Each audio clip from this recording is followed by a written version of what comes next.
So like any rampant hoarder, in the middle of the night, one night, a couple of weeks ago, I was scrolling through eBay and I was just looking from listing to listing and going, one more page, just one more page and I'll go to bed. One more page, one more bargain. And you know, so a lot of times it's all just crap and people want too much money for things, or it's all buy it now and it's just way too much. However, sometimes something completely odd and at the right price comes along and you can't help but just like either putting a bid on it or clicking make an offer and lowballing them.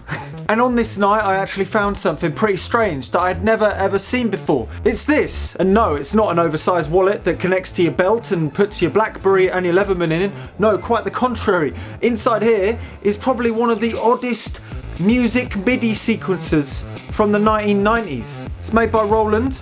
It is the PMA-5 Personal Music Assistant 5. So yeah, it looks exactly like a PDA from the 90s, a personal digital assistant, down to the point that it even on the side, it has its own stylus. How cool is that? But yeah, instead of it sort of trying to tell you what appointments you have and diaries and important meetings to do with trust funds and such, no, this is actually doing important things to do with music, apparently. And it just seems like such an odd product, because the kind of person that was going to buy a PDA was like a professional and stuff like that.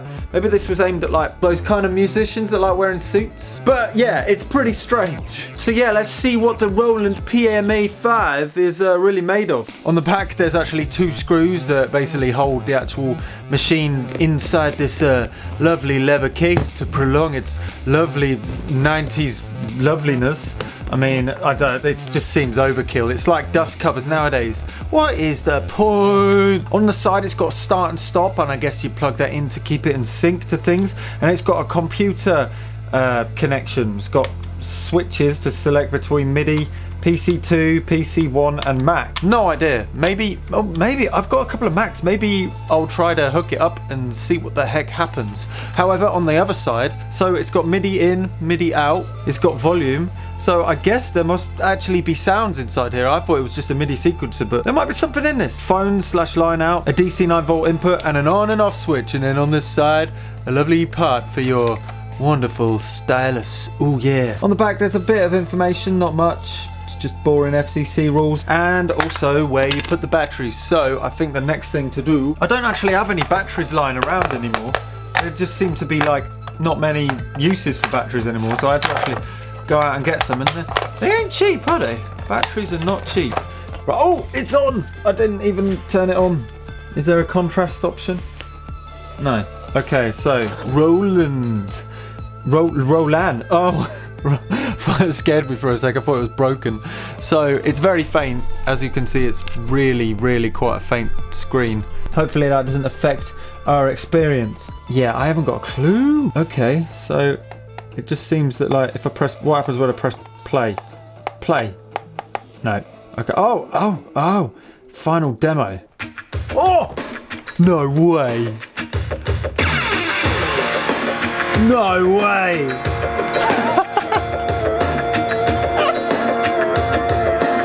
Oh yeah!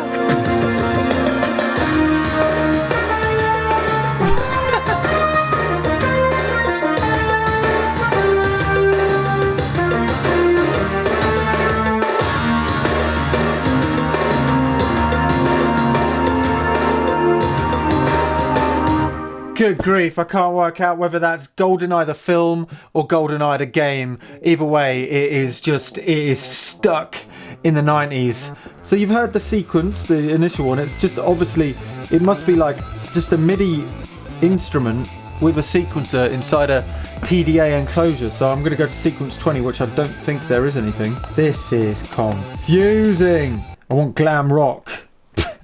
Why not? Edit. Oh, no. Oh my god!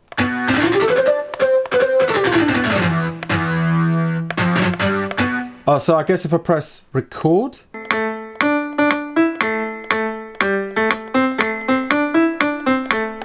Right, let's just see if that's saved. No way!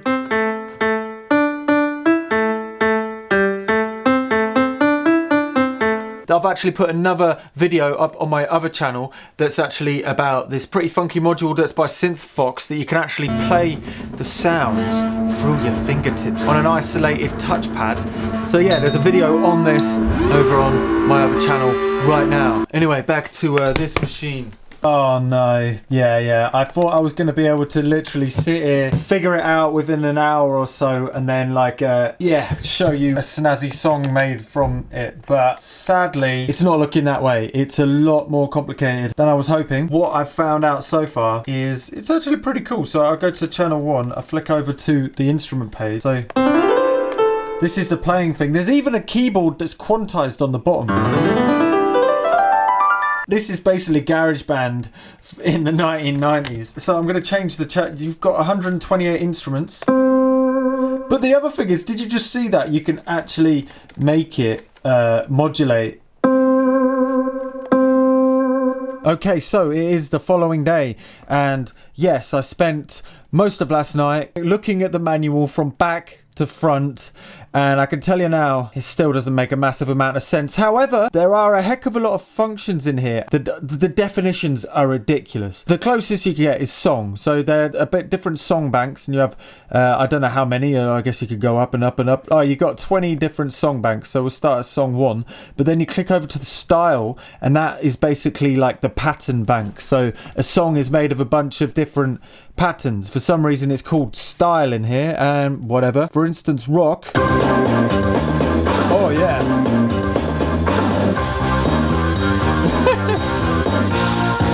Oh my god. The other cool thing is you can actually sequence different chords as to what they do. I'm in the chord function, so what this is just, it'll just play in whatever chord I press. So it's like all of the letters here, and then it's got minor, major. You probably can't even make it out, but it's like.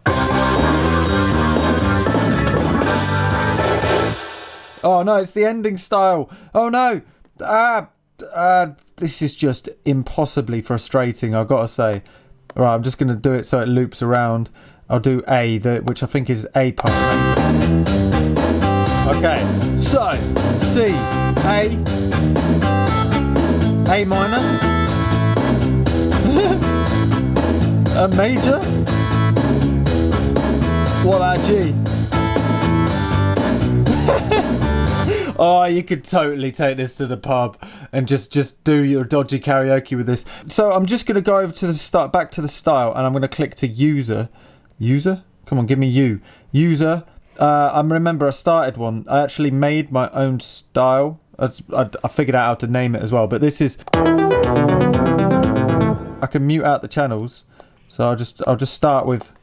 So. And then bring the drums in. You can even have a mix.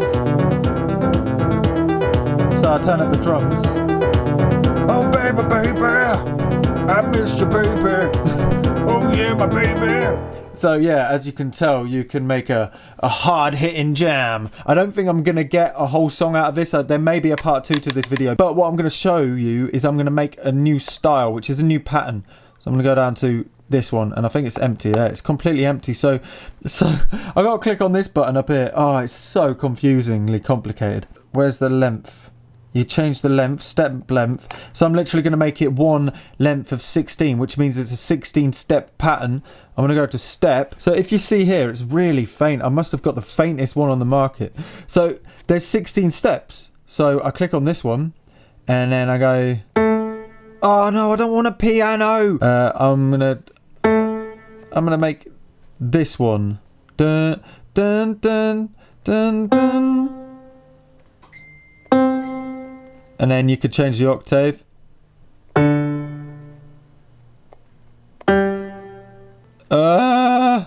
It's so finicky. I feel sorry for people in 1995.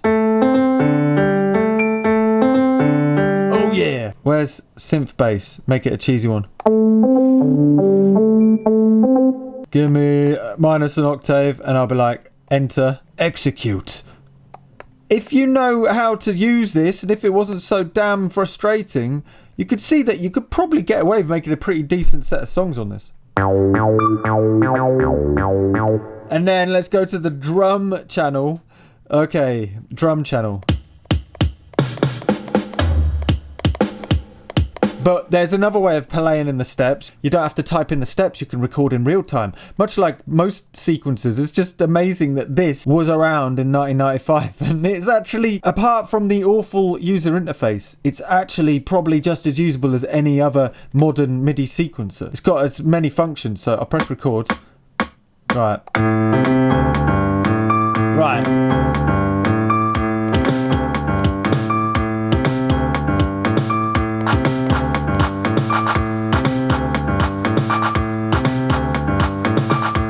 Oh, this is so awful.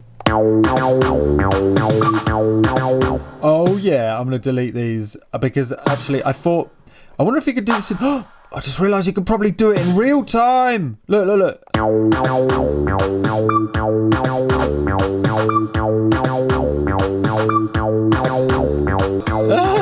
And then, oh, it's so awful.